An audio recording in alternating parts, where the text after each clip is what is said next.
¿Saben algo, hermanos? El liderato y la inteligencia, donde se miden con acierto, es en las crisis. Hay personas que en medio de las crisis, por su liderato, pueden llevar cualquier situación a puerto seguro, a una solución viable.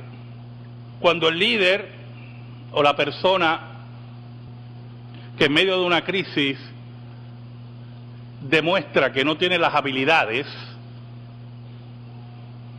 pueden ocurrir dos cosas. Número uno, que ya su tiempo terminó.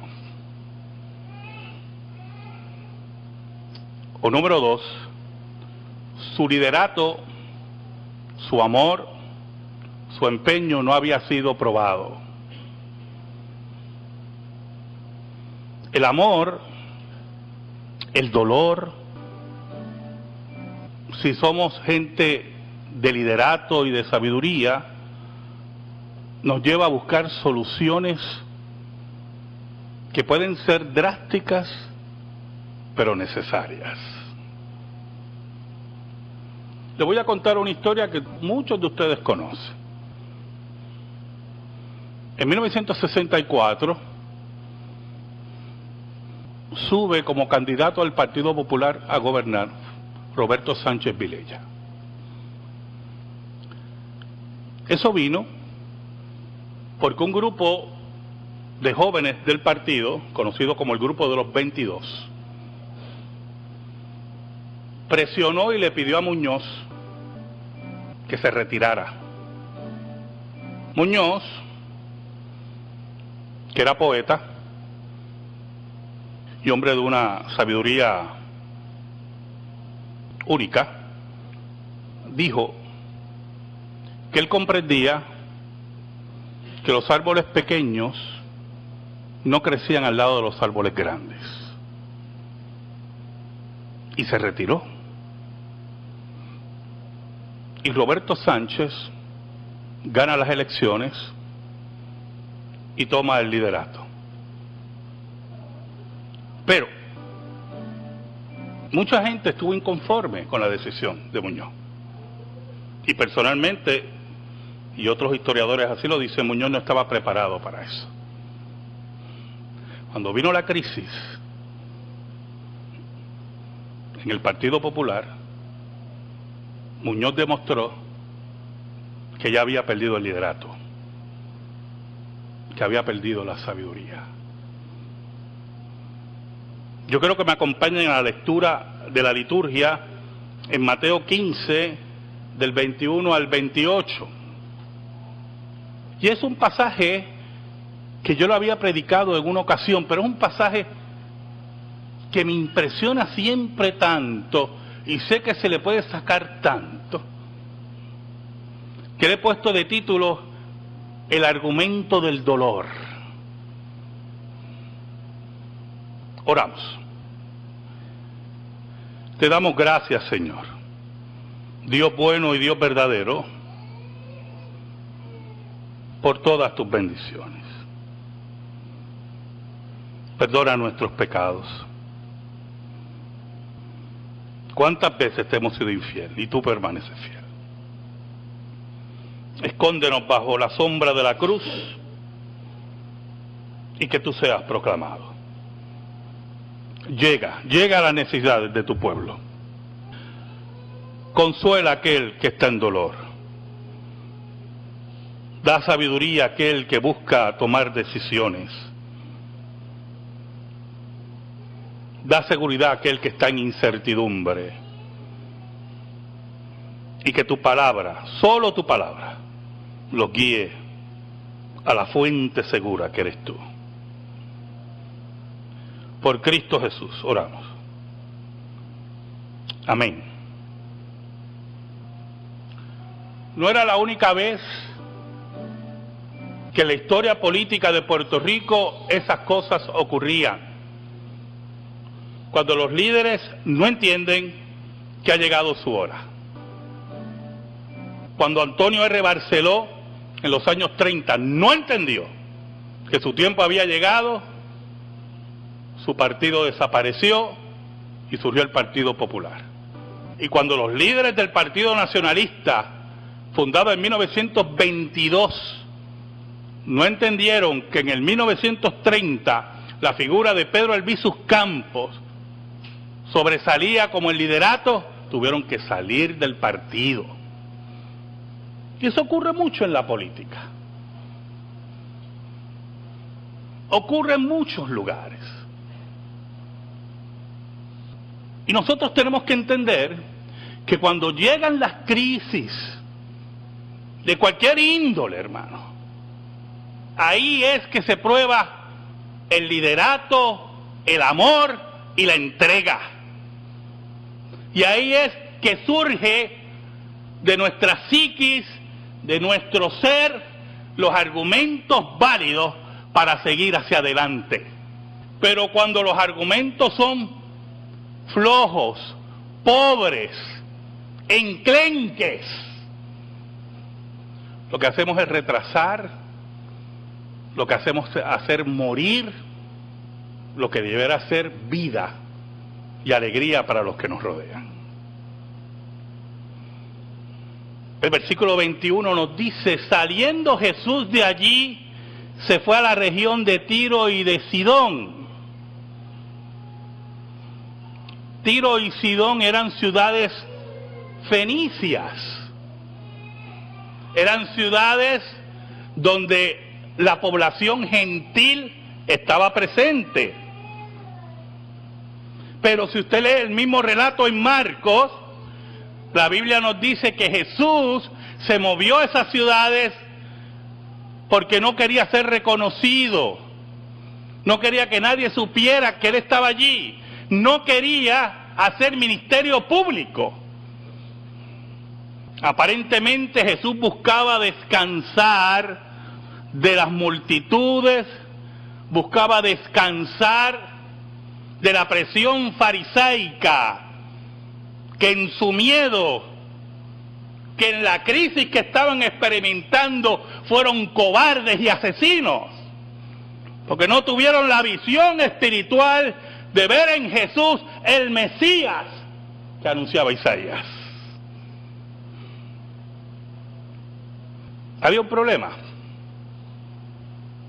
Marcos 3:8 nos dice que la fama de Jesús ya había llegado a Tiro y a Sidón.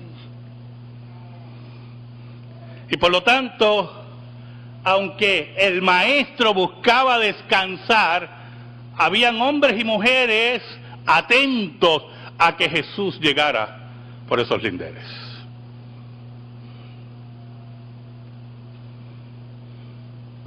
El versículo 22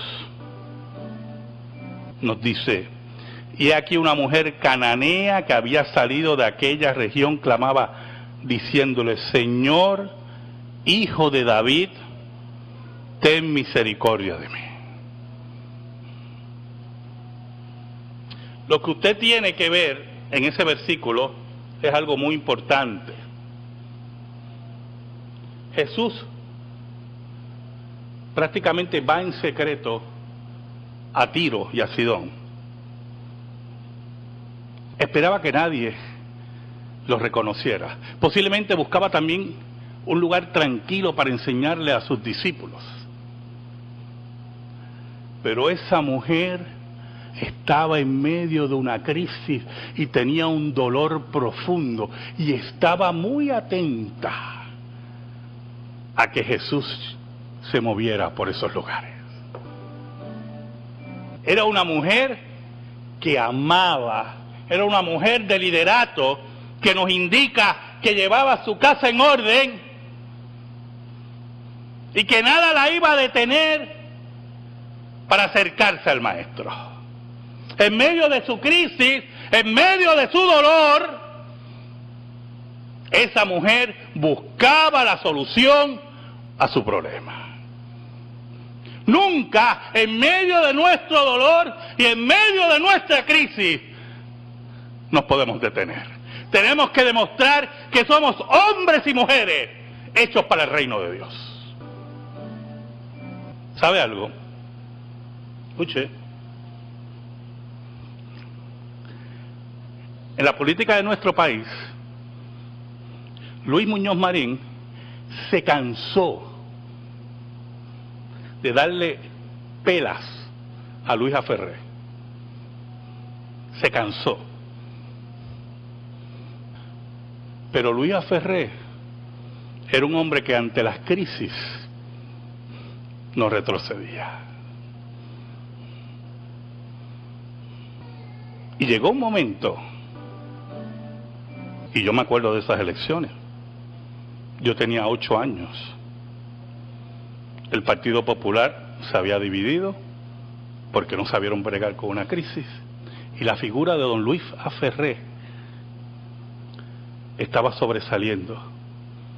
Era la primera elección en la cual yo tenía conciencia de la política, a los 8 años, porque en mi casa eran muy políticos. Mis padres eran gente de la política. Y yo me acuerdo como ahora, a los 8 años, que estaban dando los resultados de las elecciones y yo me dormí. Y al otro día me levanté y mi papá estaba lavándose la boca. Y le dije, ¿perdieron los populares? Mis padres eran muñozistas y mi padre muy serio me dijo, ni me miró, perdimos. ¿Qué mueve a un hombre que después de tantas derrotas se mantenga firme? Eso habla del liderato y del carácter.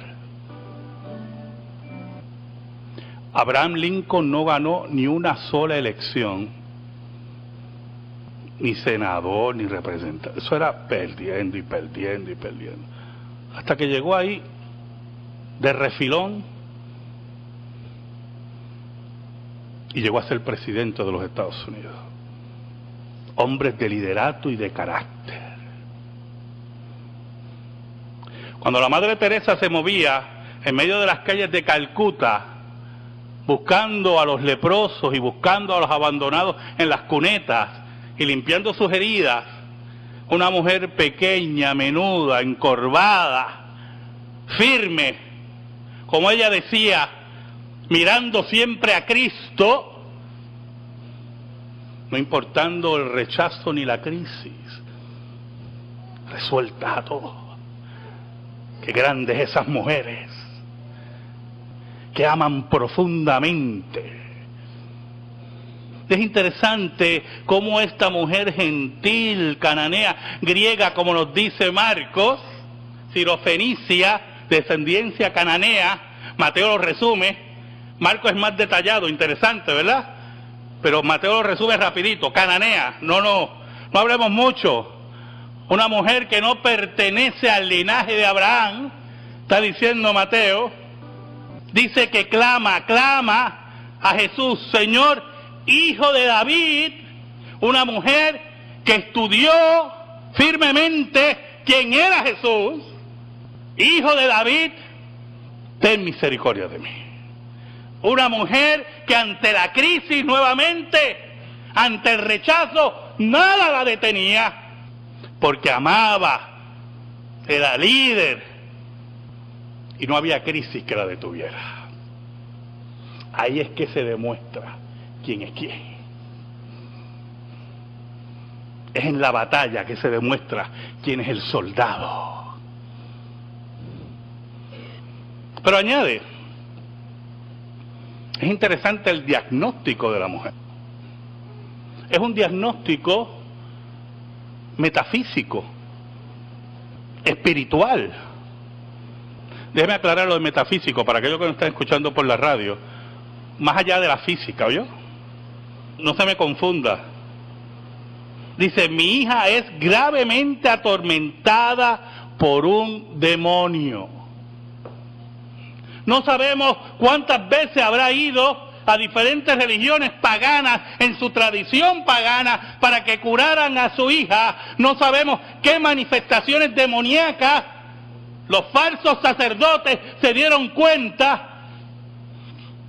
No sabemos cómo ella fue testigo de esas manifestaciones. Ella tenía la convicción que su hija estaba endemoniada y que su falsa religión nada podía haber hecho por ella. Por lo tanto, su esperanza en su religión falsa se había convertido en efímera, en nula, pero eso no la detuvo. Fue firme, caminó firme hacia el Maestro. Porque en las crisis y en el dolor es que se demuestra cuánto amamos. El versículo 23 comienza con una oración dura. Pero Jesús no le respondió palabra. ¿Sabe? Esta mañana yo le pregunto a mi esposa, llegó del hospital, que había quedado con mi hija, que es su hija también. Y en una, ella está haciendo el desayuno y le pregunto, ¿qué hablaste con Carla? Entonces no me contesta y yo le doy un tiempo razonable, 10 segundos, para que me conteste. Y en una le pregunto, ¿tú me escuchaste? Y ella me dice, sí, te escuché. Pero su silencio, 10 segundos, fue desesperante. Y cuando me dijo, te escuché, también entendí, dame tiempo. Pero cuando Jesús calla, eso no intimidó a esa mujer. Eso no paró a esa mujer. Eso no frenó a esa mujer.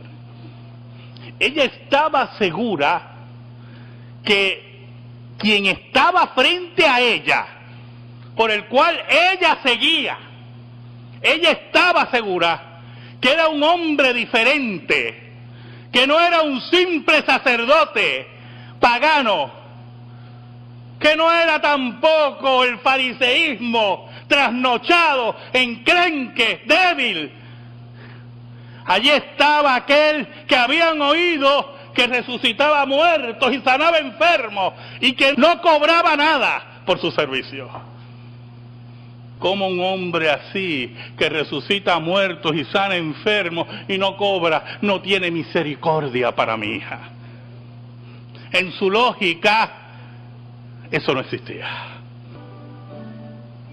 El versículo dice, entonces acercándose a sus discípulos le rogaron diciendo, despídela pues da voces tras nosotros. Era una mujer insistente, era una mujer que creaba incomodidad. Usted ve la escena, hermano, porque yo la veo. Yo veo la escena de esa mujer con tanto dolor, pero firme, y dando voces, Jesús, Hijo de David, ten misericordia de mí. Y aquel que quería pasar desapercibido, la mujer anunció, aquí está el que calma los vientos. Y los discípulos incómodos, molestos, porque no entienden la dimensión del dolor, el argumento del dolor. No entienden la profundidad del dolor cuando un hijo y una hija no tienen esperanza. Por eso los discípulos en ese momento le dicen al maestro, sal de ella. Los discípulos no le dijeron, mira, sánele a la hija para que... ¿Sabe? No, despídela.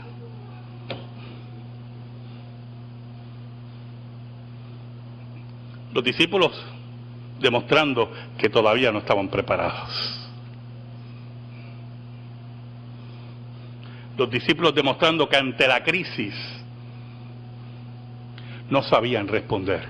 Los discípulos que anunciaban, oiga, esto es muy importante, porque ahí los discípulos están demostrando el carácter que van a demostrar, valga la redundancia, cuando Jesús fuera arrestado.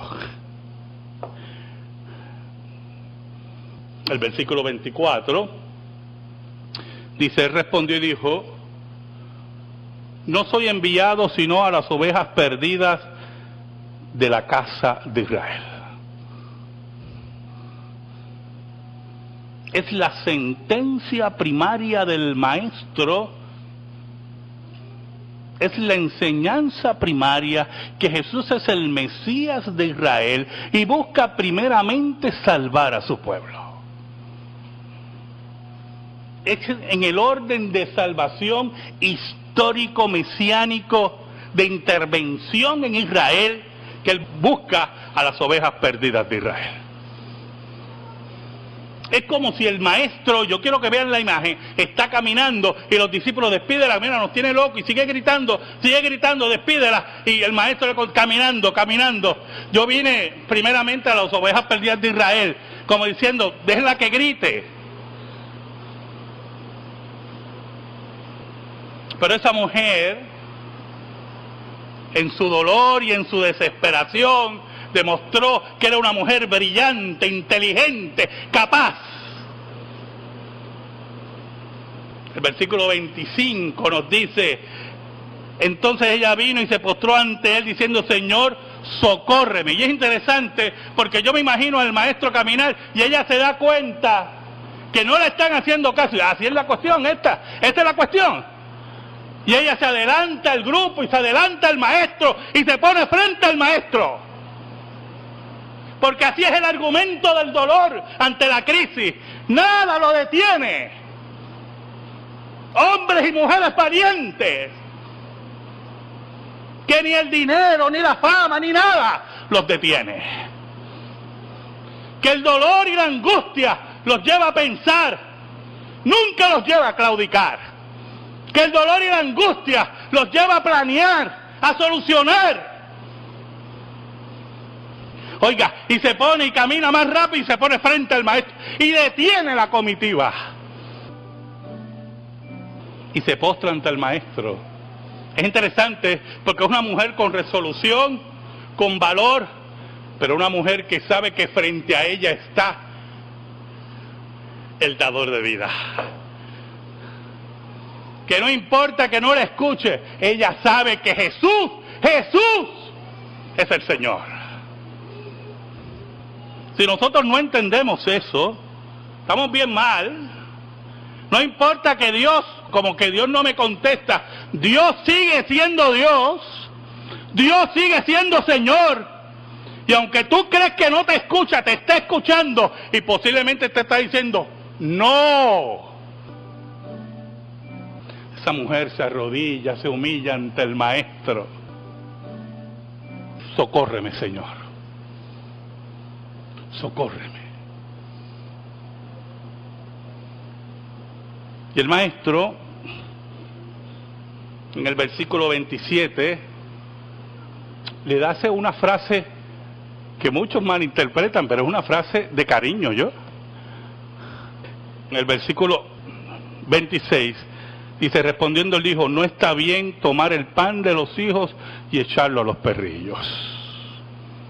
Los perrillos eran las mascotas de la casa. No está bien. Oiga, eso me acuerda, tengo que decirlo. En mi casa pues se le da comida seca a los pobres gatos, que lo único que comen es comida seca.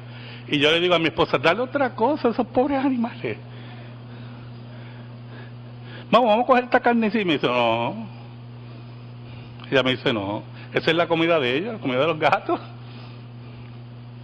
Y Jesús le está diciendo a esa mujer, mira, primero tienen que comer los herederos de la casa. Y después toman las mascotas. No es tiempo para ti, mujer. Pero hay una característica de las mascotas que ocurre en casa también. Hay una gata que se me queda así todo el tiempo mirándome, yo comiendo, y yo la miro y ya la pongo con esos ojitos así. Y mi esposa me dice, tú eres tan bobo y tan zángano. Pues yo empiezo, toma esto. Y le empiezo a tirar cositas, todo. Porque no puedo ver esa carita así suplicante. Y mi esposa me dice, ¿ya tiene comida? Y yo, no, pero también, toma esto. Oiga, porque los perrillos, las mascotas son como de nuestra familia, ¿verdad? Y los cuidamos, pero la comida que pertenece a la casa es de la casa. Y Cristo dice, esa comida que yo vine a entregar, va primero a los de la casa. Hermanos, yo quiero que usted observe bien. La crisis se agudizó. Donde ella creía que había esperanza, la puerta se cerró. Jesús le está cerrando la puerta. Jesús le está diciendo, no es tu tiempo. Oiga, pero esa mujer, qué cosa, qué tremenda esa mujer. En medio de la crisis, en medio de su dolor, no importando que la puerta aparentemente se cierra. Versículo 27 dice, y ella dijo, sí, Señor, pero aún los perrillos comen de las migajas que caen de la mesa de sus amos. Y me acordé, cuando le tiro yo a la gata comida así, esa mujer le dice, sí, yo solamente quiero una migaja de la que cae de la mesa. Yo no te estoy diciendo, maestro, que tú alteres tu agenda. Estoy diciendo que lo que sobra de los hijos se le entregue a las mascotas. Que cuando cae, esas mascotas están atentas para salir corriendo y comer de lo que cae. No importa lo que tú me des.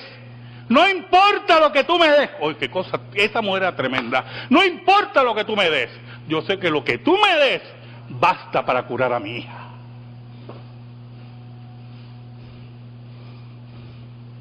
No necesito el pan completo, no necesito el plato completo, yo necesito un poco de ti. No importa que el mensaje llegará después a los gentiles. Lamentablemente, maestro, yo lo necesito ahora. Porque estoy segura que mi hija no llega hasta que se proclame a los gentiles la salvación.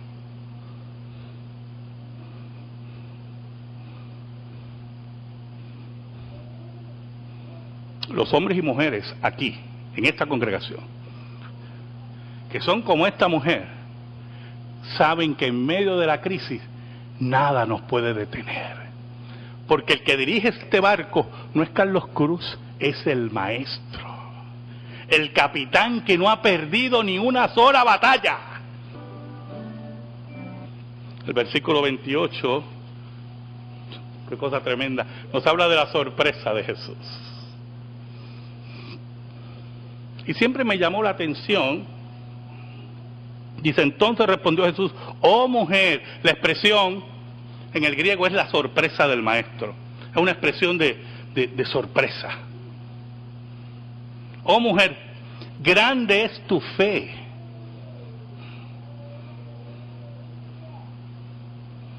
Grande es tu fe. Ese argumento que salió del dolor de esa mujer sorprende al maestro. Dice, grande es tu fe, porque no hubo escollo que tú no pasaras. Porque tú estabas segura que no importa el escollo que hubiera, Dios te iba a responder. Grande es tu fe, porque tú no necesitabas el plato completo. Tú sabías que aún las migajas que Dios te dé son suficientes para sanar a tu hija. Oh mujer, grande es tu fe. Hágase contigo como quieres. Y Mateo nos dice, y su hija fue sanada desde aquella hora. ¿Sabe algo? Marcos dice que la hija fue sanada en esa hora, y cuando ella fue a la casa, le esperaba sentada en la cama. ¿Usted entiende la dimensión, hermano? No son las sanidades de embuste que hay por ahí. Es la sanidad que da Dios. Es la mujer, esa niña totalmente restablecida. Esa niña esperando hablar con su madre y decirle: mamá, ¿qué pasó? Yo solamente sé, mamá, que en un momento me volvió la vida y la razón. ¿Usted se puede imaginar la escena? Cuando esa mujer entró a la casa. ¿Usted puede imaginar la escena de esa mujer corriendo hacia su hija?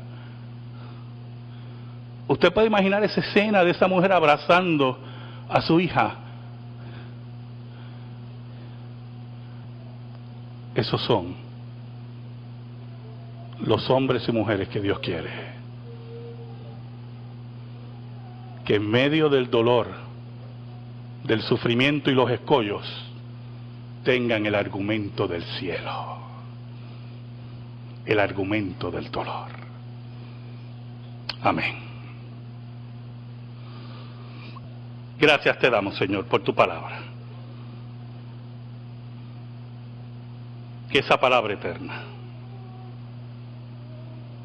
sea puesta en nuestra vida y en nuestro corazón y sea puesta por práctica.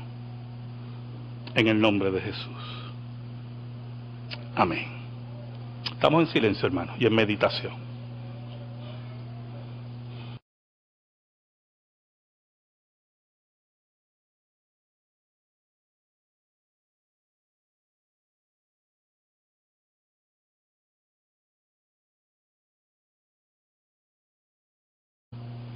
El amor, el dolor, si somos gente de liderato y de sabiduría, nos lleva a buscar soluciones que pueden ser drásticas, pero necesarias. Le voy a contar una historia que muchos de ustedes conocen. En 1964,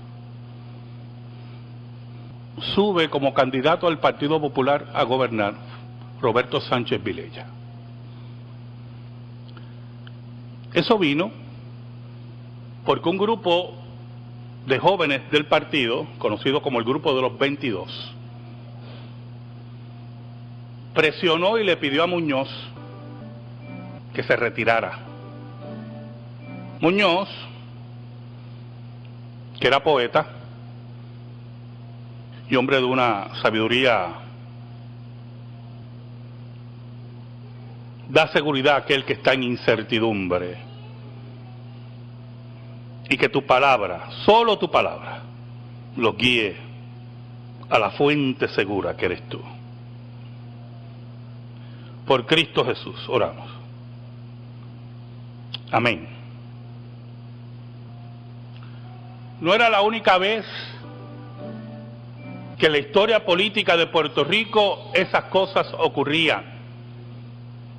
Cuando los líderes no entienden que ha llegado su hora.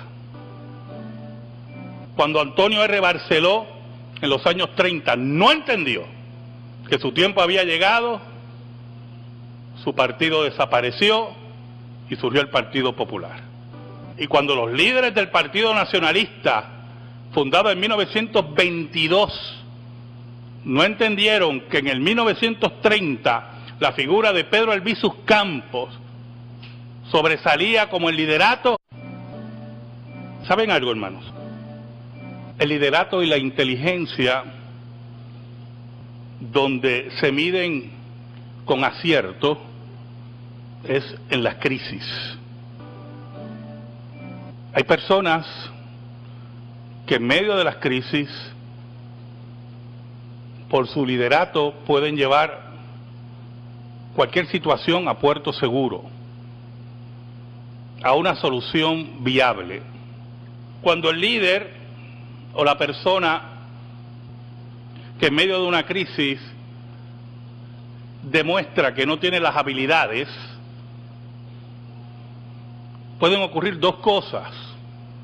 Número uno, que ya su tiempo terminó. O número 2, su liderato, su amor, su empeño no había sido probado. Única dijo que él comprendía que los árboles pequeños no crecían al lado de los árboles grandes. Y se retiró. Y Roberto Sánchez gana las elecciones y toma el liderato. Pero mucha gente estuvo inconforme con la decisión de Muñoz. Y personalmente, y otros historiadores así lo dicen, Muñoz no estaba preparado para eso. Cuando vino la crisis en el Partido Popular, Muñoz demostró que ya había perdido el liderato, que había perdido la sabiduría. Yo creo que me acompañen a la lectura de la liturgia en Mateo 15, del 21 al 28. Y es un pasaje que yo lo había predicado en una ocasión, pero es un pasaje que me impresiona siempre tanto, y sé que se le puede sacar tanto, que le he puesto de título El argumento del dolor. Oramos. Te damos gracias, Señor, Dios bueno y Dios verdadero, por todas tus bendiciones. Perdona nuestros pecados. ¿Cuántas veces te hemos sido infiel y tú permaneces fiel? Escóndenos bajo la sombra de la cruz y que tú seas proclamado. Llega a las necesidades de tu pueblo.